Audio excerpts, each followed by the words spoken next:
और उत्तर प्रदेश की स्थिति भी बड़ी दिलचस्प बनी हुई है, क्योंकि उत्तर प्रदेश में अगर 5-3-1 रहता है मामला तो 6-3 का ये मामला बैठेगा।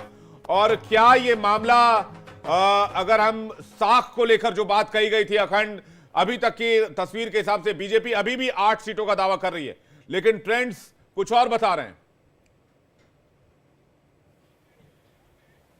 बिल्कुल, बीजेपी जरूर दावा कर रही है कि 8 सीटें जीतेगी। हालांकि करहल सीट और सीसामऊ सीट पे तेजी से समाजवादी पार्टी आगे निकलते हुए दिखाई दे रही है। 10,000 से ज्यादा वोटों का मार्जिन सीसामऊ में भी हो चुका है नसीम का और नसीम सोलंकी का। और इसके अलावा तेज प्रताप यादव भी काफी आगे चल रहे हैं। तीसरे राउंड का वहां पे अभी तक रुझान आया है और उसमें वो 3,000 वोटों से ज्यादा वोटों से वो आगे चल रहे हैं। लेकिन बाकी की सीटों पर यानी 6 सीटें और बल्कि 7 सीटें ऐसी जो एनडीए गठबंधन के पास अभी जाती हुई दिखाई दे रही हैं।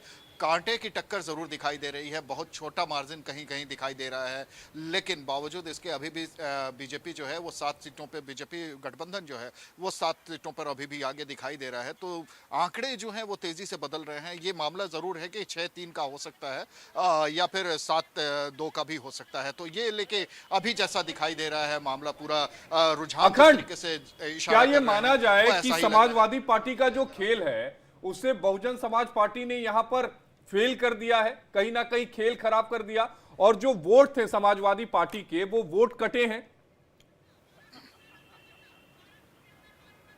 देखिए, इसमें कोई दो राय नहीं कि पहली बार ऐसा रहा कि बीएसपी कंटेस्ट कर रही थी, पूरे इलेक्शन में चुनाव लड़ रही थी।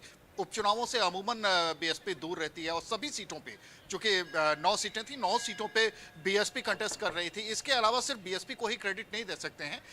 इसमें हमें लगता है कि कुछ सीटों पे जहां जहां एमआईएम लड़ रहा था, एमआईएम लड़ रहा था, और दूसरी तरफ आज़ाद समाज पार्टी जहां पे लड़ रही थी, इनका भी असर कहीं ना कहीं दिखाई देगा और इसमें दोनों ही पक्षों की तरफ इशारा किया जाएगा। ऐसा नहीं कि वो बीजेपी के लिए ही फायदेमंद रहा है, वो समाजवादी पार्टी के लिए भी कई जगहों पे फायदेमंद हुआ है।